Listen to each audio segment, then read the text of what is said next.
Hello from rather sunny rural Cheshire, and another quick walk and talk to preview upcoming edition of the Rural Charge newsletter.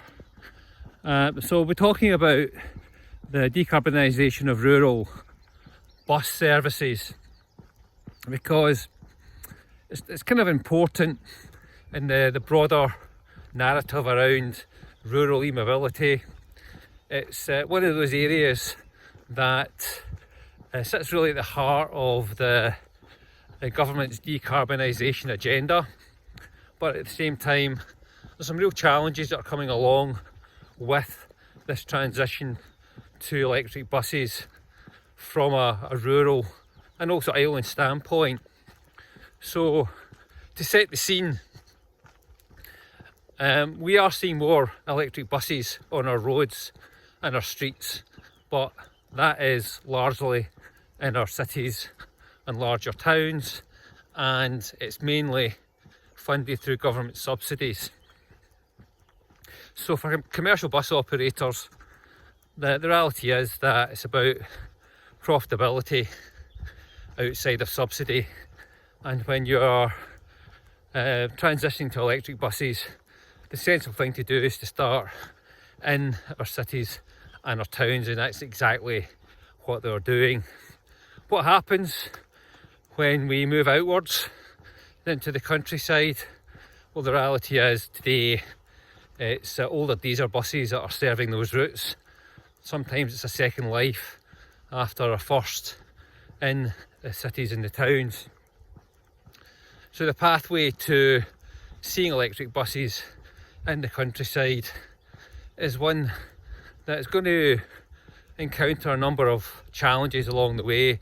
Not insurmountable, but challenges nonetheless. And in no particular order, that includes the deployment of charging infrastructure.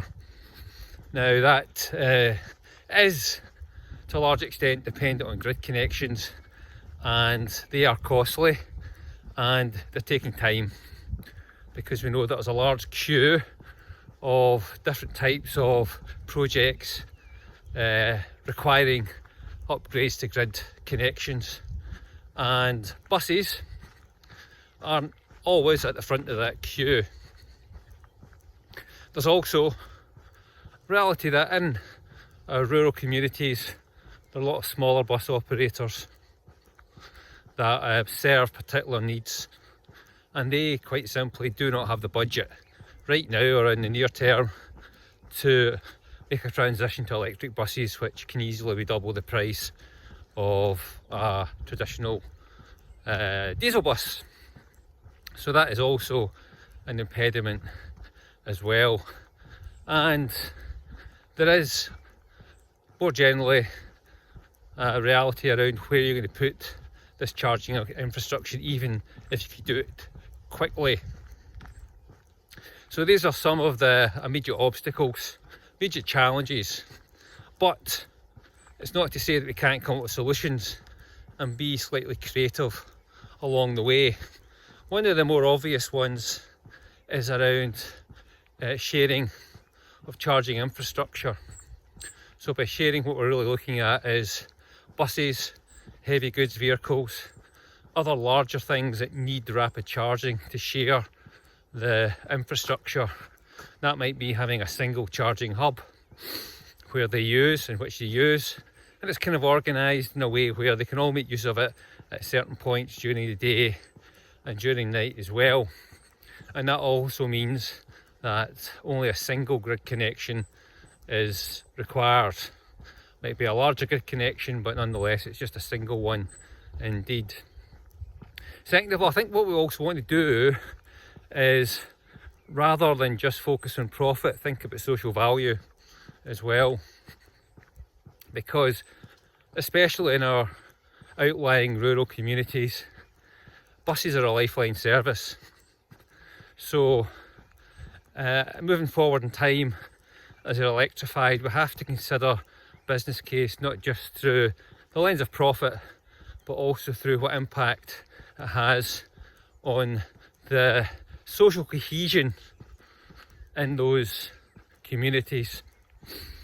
Thirdly, and we're starting to see more of this, the opportunity to repower older diesel buses. So might that also be a means of accelerating that pathway to seeing more of these e-buses in our rural community. And also, from a sort of policy standpoint, governments do have to consider how and where they can best provide the subsidies that are needed to make this transition. And the truth again is the fact that in rural areas they are going to be more needed. So, in summary, we have an opportunity and a pathway towards electrifying buses, but for our other communities, it will come with challenges. We know that in these areas, patronage, usage is declining, but at the same time, they are and still will be badly needed, and they are a way of also taking and reducing car journeys on our roads as well. So that sets the scene. A lot more discussion to come. I'll be writing about it as I'm doing right now, and so you can read when it comes out what my take on this is. And we should of course keep this discussion going as well, because literally and metaphorically we're many miles ahead on this road towards decarbonising our rural bus services.